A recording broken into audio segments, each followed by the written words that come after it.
Hello viewers, कैसे हैं आप? ठीक ठाक, मज़े में। मेरा नाम डॉक्टर अयाज समर, मैं फिजियोलॉजी का टीचर हूँ। यहाँ पर आज हम जो गैस्ट्रो इंटेस्टिनल या डाइजेस्टिव सिस्टम का बहुत इम्पोर्टेंट पार्ट है, गॉल ब्लैडर, उसकी एनाटॉमी, हिस्टोलॉजी और फिजियोलॉजी पढ़ेंगे। तो गॉल ब्लैडर बेसिकली ये लिवर में, ये जो आपको यहाँ पर मैं कर्सर का जो इस्तेमाल करूँ यहाँ पर,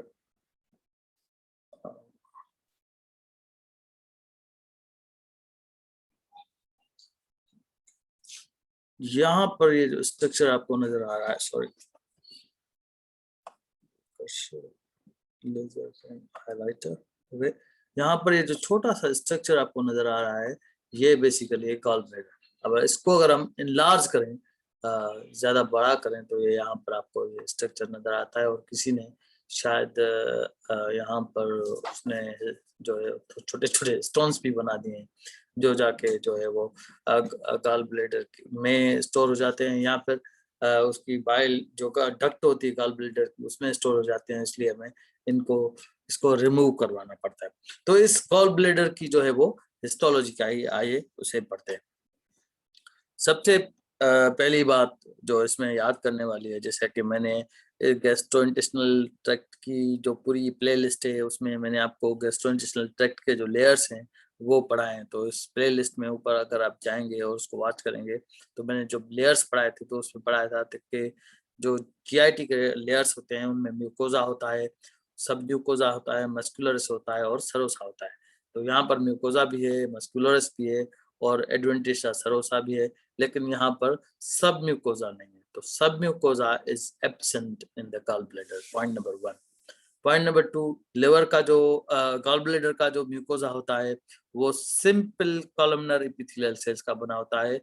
वो आ, ये जो स्ट्रक्चर है, ये सिंपल कॉलमनर है और इन सेल्स का बना होता है, ठीक है, इन सेल्स का बना होता है ये सिंपल कॉलमनर स्ट्रक्चर। अगर इसके ऊपर अगर एक और स्ट्रक्चर हो जाता तो उसे हम सिंपल नहीं कहते, उसे हम स्ट्रेटिफाइड कॉलमनर एपिथेलियल सेल्स कहते, ठीक है। तो इसलिए हम इसको जो है वो अपना गॉल ब्लैडर का जो कंपोजिशन है, उसका जो म्यूकोजा है, वो सिंपल कॉलमनर एपिथेलियल सेल्स का बना होता है।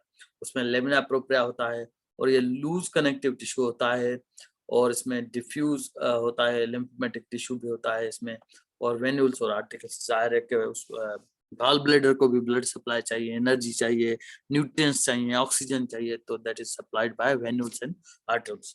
दूसरा जो स्ट्रक्चर होता है इसका मस्कुलरस होता है, जिसमें स्मूथ मसल्स फाइबर्स होती हैं जो कंट्रैक्ट होती हैं, रिलैक्स होती हैं। जब स्मूथ मसल फाइबर्स कंट्रैक्ट होती हैं, तो क्या होता है कि बाइल जो है वो गॉल ब्लैडर से जो है वो डक्ट में चली जाती है, बाइल डक्ट में चली जाती है, और बाइल डक्ट से जाके ड्यूरिनम में चली जाती है। तो ये कनेक्टिव टिश्यू लेयर भी होता है, इसमें लार्ज ब्लड वेसल्स होती हैं, आर्टरीज होते हैं, वेन्स होती हैं और नर्व्स भी होते हैं जो इसको कंट्रोल करती हैं।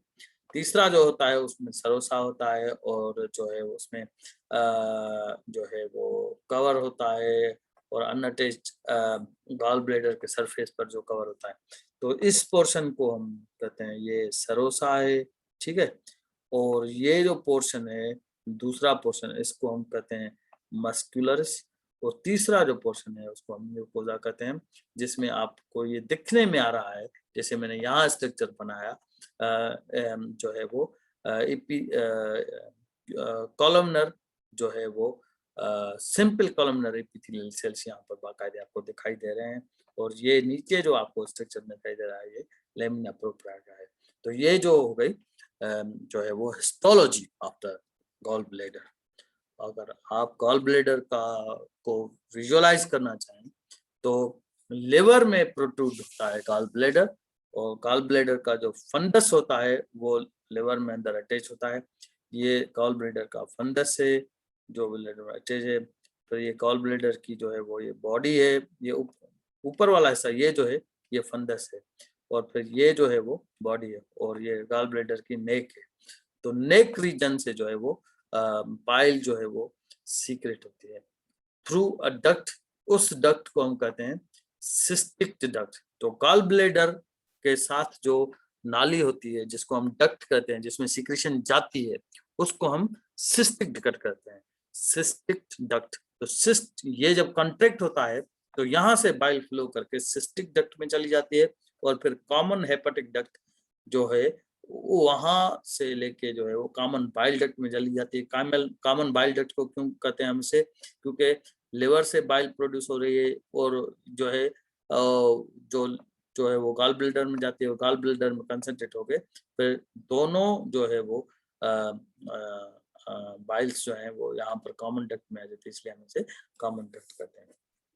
और ये तो है अगर आपके गॉल ब्लैडर में स्टोन्स आ जाते हैं तो उसे हम गॉल ब्लैडर जो को है उसको हमको रिमूव करना पड़ता है। तो ये इस गॉल ब्लैडर में स्टोन्स की एक बहुत अच्छी पिक्चर है।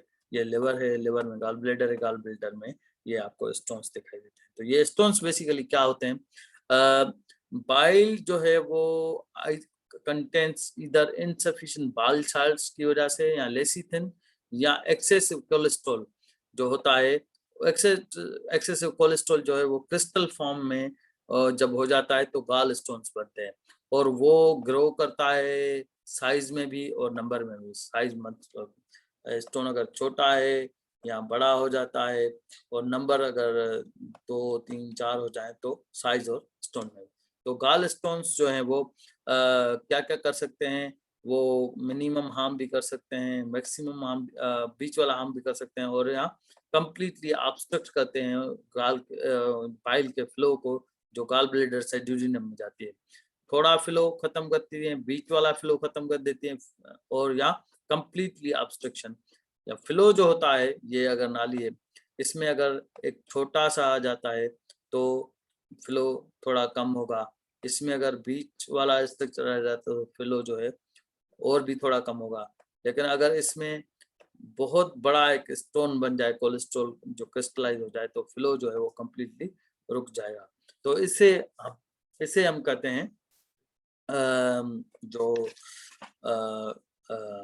इसको जो कहते हैं हम मिनिमम, इंटरमिटल और complete obstruction flow of the gall bladder. तो इसकी ट्रीटमेंट क्या है? इसकी ट्रीटमेंट है कि गॉल स्टोन को डिसॉल्व करने के लिए ड्रग्स आती हैं, आप वो लें तो ये जो है वो डिसॉल्व हो जाते हैं, छोटे छोटे टुकड़ों में जो है वो क्लियर हो जाते हैं। या आप इसको लिथोट्रिप्सी करें थ्रू जो शॉक वेव थेरेपी होती है, उसकी लिथोट्रिप्सी करते हैं तो फिर ये जो है वो क्लियर हो जाती है। और या तो आप इसको सर्जरी करके ये जो गॉल ब्लैडर है उसको आप रिमूव करें।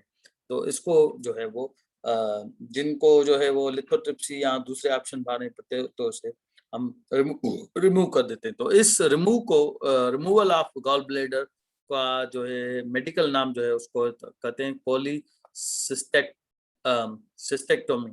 इसको हम कहते हैं cholecystectomy. Removal of gall bladder and its content is necessary. Okay, तो मोर देन 500,000 मतलब 5 लाख कोलिसिस्ट परफॉर्म होती हैं हर साल यूनाइटेड स्टेट्स में। और जो है वो साइड इफेक्ट्स होते हैं, जो है लॉस ऑफ गॉल ब्लैडर के बहुत सारे साइड इफेक्ट होते हैं। उसमें जो है वो आप सेचुरेटेड जो है इनटेक होती है फैट की, उनको जो है आपको कम करना पड़ता है।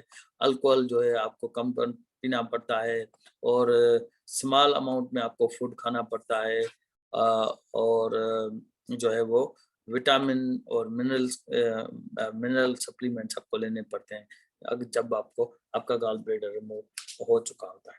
इसलिए I would suggest to limit your cholesterol intake so that cholesterol may not crystallize in the form of gallstone। अगर वो gallstone के फॉर्म में हो गया तो आपका जो है वो गॉल ब्लैडर वो रिमूव कर देंगे। अगर गॉल ब्लैडर आपका रिमूव हो गया तो उसके साइड इफेक्ट्स बहुत ज़्यादा हैं, तो लिहाजा इसके लिए ये अवॉइड करें। तो ये हमारा वीडियो जो था, ये आपको कैसा लगा? अगर आपको अच्छा लगा तो आप उसको सब्सक्राइब कीजिए, हमारे चैनल को लाइक कीजिए और दोस्तों के साथ शेयर कीजिए, और बेल आइकन को दबाना कभी भी मत भूलिएगा, क्योंकि जब हम फंक्शन ऑफ लिवर का नया वीडियो जो है अपलोड करेंगे वो भी आपको मिल सके। तो इस वीडियो को बनाने में हमने जिन वेबसाइट से मदद ली है उनके नाम यहाँ पर मेंशन है। बहुत बहुत शुक्रिया। Thank you so much.